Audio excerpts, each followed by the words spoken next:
Welcome to Unadulterated Adultery Confessions channel. We hope you will have fun with us. Enjoy watching. I still remember the first time I held Matt in my arms, so small, so fragile. Yet somehow I knew even then that he would be my greatest source of strength. I was barely 19, still figuring out who I was. And yet, in that moment my purpose became crystal clear. I would love him with everything I had, and I would never let him feel alone the way I had growing up. Raising Arthur wasn't easy. His father and I were young, reckless in our own ways. First we really did, but life has a way of grinding people down when they're barely holding on. The bills stacked up, the exhaustion set in, and eventually his father drowned himself in alcohol looking for an escape. I couldn't give him. By the time Arthur was 14, I knew I had to get out for both of us. It wasn't a clean break. Never is. There were nights. I lay awake wondering if I had made the right choice, wondering if I was enough for Arthur on my own. But I worked. God, did I work 3 jobs, endless hours, until finally things started to shift. I climbed my way up step by step until I landed here, managing a restaurant, finally able to breathe, even if just a little. Through it all, Arthur was my rock. He never complained, never resented me for the long hours or the exhaustion in my eyes. When I came home late, if anything, he took care of me just as much as I took care of him. It was a strange thing, really. Somewhere along the way, we became more than mother and son. We became a team, Mom. Can I talk to you about something? Arthur's voice broke through my thoughts. One evening, as we sat at the kitchen table, he had been picking at his dinner, something he rarely did. Of course. Honey, what's on your mind? He hesitated, shifting in his chair. There's this girl. I smiled, relieved. Oh, what's her name? Emily. He sighed, rubbing the back of his neck. She's amazing, smart, funny, but there's a problem. Let me guess, she's got a boyfriend. No, he exhaled sharply. She's 20 for a moment. I just looked at him. He was waiting for my reaction, bracing himself. And that bothers you? I asked gently. He let out a humorless laugh. I don't know. Maybe I mean she probably sees me as a kid, or maybe she doesn't. I can't tell, it's just complicated. I leaned forward, resting my chin on my hand. Honey, do you like her? Yeah, he admitted, his voice softer, a lot. Then that's all that matters. I shrugged. She's only 3 years older. That's nothing in the grand scheme of things, you really think. So he searched my face as if looking for reassurance. I know. So I smiled, reaching over to squeeze his hand. And if she doesn't see what an incredible guy you are, that's her loss. His shoulders relaxed, and he gave me that crooked smile he had since he was a little boy. Thanks. Mom, any other kid might have been embarrassed to talk to their mother about something like this, but not Arthur. You never kept things from me. That's how we were, honest, open. And yet as I watched him lean back in his chair, staring at the ceiling in thought, I felt something shift. It was subtle, almost unnoticeable. But it was there. Maybe it was the way his voice had deepened over the years. Maybe it was the way he carried himself, now confident in ways that still caught me off guard. Maybe it was just me, realizing for the first time that my little boy wasn't so little anymore. I watched Arthur push his food around his plate. His usual appetite nowhere to be found. He hadn't said much since coming home last night, just a quiet "good night, Mom," before heading to his room. I knew something had happened, but I also knew better than to push him when he wasn't ready. Arthur had always been the kind of kid who needed time to sort through his feelings before he talked about them. This morning, though, I wasn't giving him a choice. I set down a mug of ginger tea in front of him and slid a plate of scrambled eggs and toast onto the table. He looked up at me, a little surprised but still weighed down by whatever was on his mind. That face and attitude, boy, will not give you a chance with Emily, I said lightly, taking a seat across from him. Arthur blinked, then groaned. Mom, no, don't mom me. I smirked. You told me about her, you like her, but something happened last night that threw you off. And from the way you're acting, I'd say it was your first time dealing with a situation like that. His ears turned red and I knew I was right. He wasn't upset because Emily rejected him. He was upset because she hadn't too just. He hesitated, rubbing the back of his neck. I wasn't ready. I nodded, giving him space to say more if he wanted. He exhaled slowly, eyes fixed on the steam rising from his tea. We went to dinner and then this club. She likes electronic music. It was fun. And then when we left, he trailed off, struggling to find the words. She started kissing me and it was like I could tell. She wanted to keep going. He swallowed hard, but I didn't know what to do. So I told her not tonight. I felt a pang of sympathy for him. He had probably spent the whole night wondering if he had done the wrong thing, if she would think less of him, if he had somehow messed up. You did the right thing. I said gently, if you weren't ready, that's all that matters. You set a boundary and that's a good thing, yeah, but he sighed. What if next time I don't want to say no? What if I want to be ready? I smiled, relieved that he was opening up. Then we'll make sure you are. Arthur looked at me, wary but hopeful. How, just follow me? I said, grabbing my keys. Arthur hesitated before standing up. Where are we going? You'll see. The bell chimed as we stepped into the shop. The walls were lined with shelves of products and sleek packaging. The ear lightly scented with something floral and warm. Arthur shifted uncomfortably. Mom, what? I held up a hand. Relax. This is just a store, and this, I gestured around us, is for education. You don't have to be embarrassed. He exhaled sharply, glancing around. So what am I supposed to learn? I walked over to a display and picked up a bottle of massage gel, turning it in my hands before passing it to him. You need confidence. Arthur, and confidence comes from understanding. His brows knit together as he studied the bottle, understanding what I gave him and knowing, look, how things work, how to be comfortable with touch, with intimacy, with the idea of giving before taking. Matt's grip tightened slightly around the bottle. I guess that makes sense. I smiled. Good, because tonight you're going to practice. His eyes widened. Wait, what? Relax. I laughed. You're going to give me a massage. That's it. He blinked. A massage. I nodded. If you want to be confident with Emily, you need to be comfortable with touch. You need to know how to be gentle, how to pay attention to another person's response. It's not just about attraction, Arthur. It's about connection. He was still holding the bottle, turning it over in his hands. And you think this will help? I promise. I said you'll feel calmer, more in control. And when the time comes, you won't have to second-guess yourself. For the first time since last night, Matt's shoulders relaxed a little. He exhaled, nodding. Okay, and just like that, the worry in his eyes started to fade. That evening, I set up the living room with soft lighting and calming music. The goal was simple, to help Arthur become comfortable with touch in a way that wasn't overwhelming. I knew how he worked. He overthought things, worried too much about doing something wrong. If he could learn to relax, to focus on someone else's comfort without panicking, he'd feel much more prepared. When the time came, he walked into the room hesitantly, the bottle of massage gel in his hand. So how exactly does this help? He asked, his voice laced with uncertainty. I gestured to the couch where I had draped a soft towel. Think of it this way, physical connection isn't just about attraction. It's about understanding someone else, reading their reactions, knowing what makes them feel good.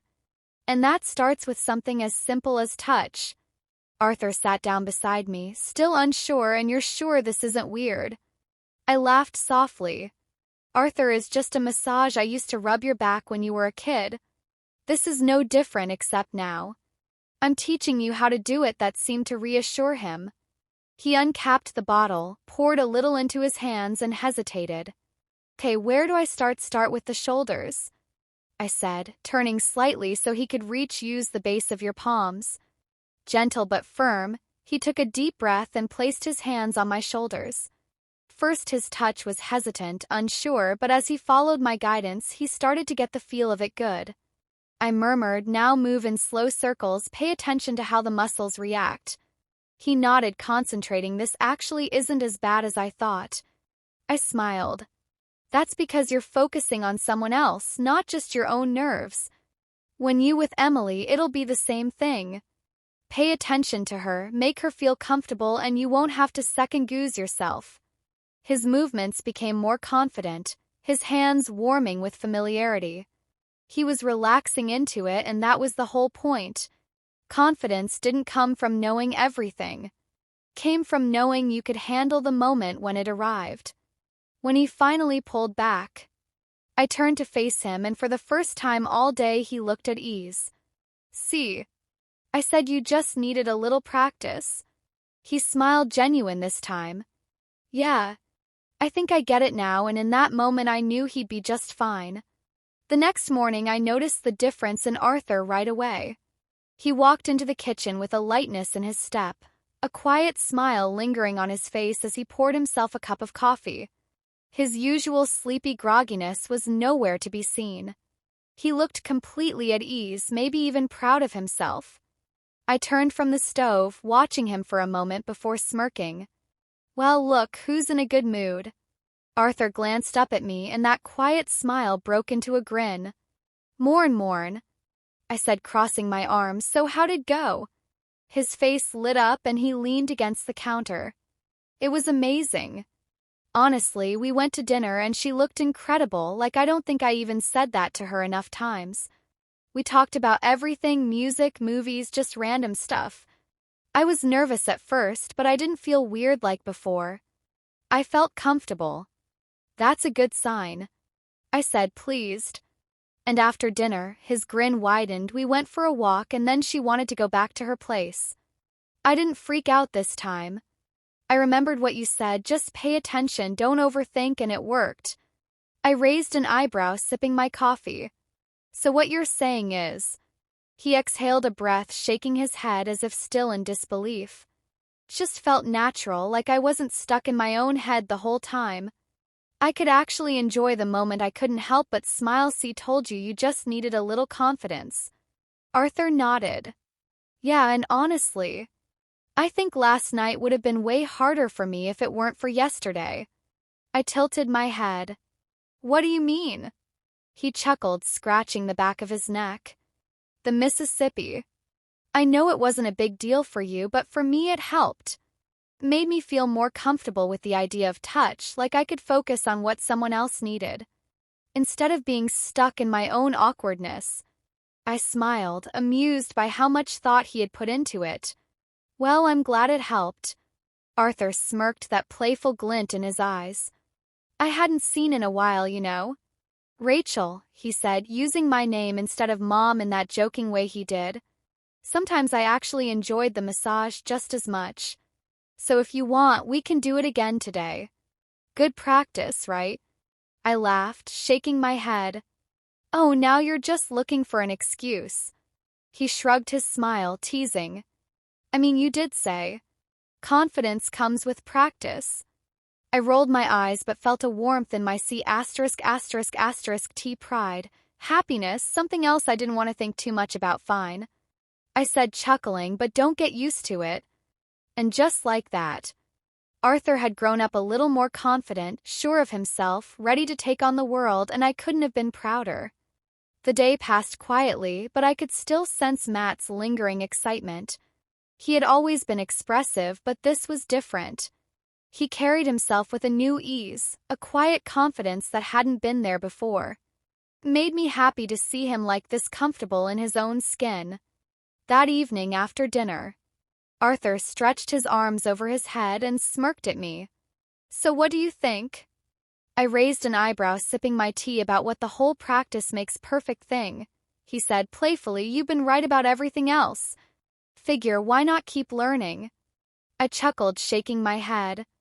You're really running with this. Ha! Arthur grinned. Hey, if it works, it works. And besides, I think I'm actually getting good at it. I rolled my eyes but couldn't help smiling. All right. I'll admit it's a useful skill. He leaned back on the couch, looking up at the ceiling. Thoughtfully. I never really thought about how much goes into being good at this kind of thing, like I always figured people just knew. But last night it felt different. I wasn't second-guessing everything. I was actually paying attention. I nodded. That's what makes the difference. It's not just about confidence, it's about connection. If you can focus on the other person, really tune into what they need, that's what makes it work. Arthur looked over at me, a soft smile on his face. You know, I don't think I ever really understood that until now. So thanks, I smiled back anytime, and with that I knew he was on the right path, not just in relationships but in life. He was growing, learning, becoming his own person, and that was all I had ever wanted for him. Over the next few weeks, a new tradition formed between us. Every Saturday evening after the long hours of work, in life's usual chaos, Arthur would set up the living room or the balcony with calming music, a warm atmosphere, and we'd unwind. What started as a simple way to help him build confidence had turned into something more, a way for both of us to slow down and connect. I had spent years working multiple jobs making sure Arthur had everything he needed, and somewhere in between I had forgotten what it meant to simply take care of myself. But now, for the first time in a long time, I allowed myself that time. One Saturday night, after one of his now well-practiced massages, Arthur handed me a glass of a cocktail. He had mixed a simple, refreshing citrus drink that was surprisingly good. We sat together in the pool with the jacuzzi, running, the warmth of the water soothing. After a long week, the night was quiet, just the gentle hum of the water jets and the distant sounds of the city beyond our backyard. I leaned my head back against the edge, exhaling slowly. You've really perfected these drinks, you know? I murmured. Arthur chuckled beside me, swirling his glass in his hand. Hey, if I can learn one skill at a time, why not mixology? I laughed, taking another sip. Not a bad idea. For a while we sat in comfortable silence, watching the steam rise into the cool night air. Then Matt's voice broke through the stillness. Mom, he said carefully, like he had been thinking about it for a while. You're always looking out for me, but have you ever thought about finding someone for yourself? I blinked, off guard. What do you mean? You know? He shrugged. Someone to be with, someone to share your life with. You spend so much time making sure I'm okay. But have you ever thought about what you need? I opened my mouth to respond, but the words didn't come. Had I ever really thought about it? Sure, people had asked over the years, friends, co-workers, even met himself in passing. But I had always brushed it off, convinced that raising Arthur, building our life together, was enough. But now, sitting here looking at him, grown, confident, stepping into his own life, I realized something that unsettled me. I had spent so long being just his mother, being the provider, the caretaker, the problem solver, that I had never stopped to ask myself who I was beyond that. The thought hit me so suddenly that I felt my throat tighten before I knew it. Tears welled in my eyes. Mom, Matt's voice softened in concern. He set his drink down and moved closer, resting a comforting hand on my back. Hey, I didn't mean to upset you. I shook my head, trying to pull myself together, but the emotions kept coming. No, it's not you, sweetheart, I whispered, wiping at my eyes. Just, I don't know. I let out a weak laugh. I guess I never really let myself think about it. Arthur sighed and pulled me into a gentle hug. His warmth was reassuring, his presence grounding. You deserve to be happy too, Mom, he said quietly. I leaned into him for a moment, letting the quiet settle between us. I know. I finally admitted, I just don't know where to start. He smiled. Then maybe it's time to figure that out. And for the first time in a long time, I let myself consider the possibility that he might be. Leave your opinion in the comments. Don't forget to leave a like and subscribe to the channel.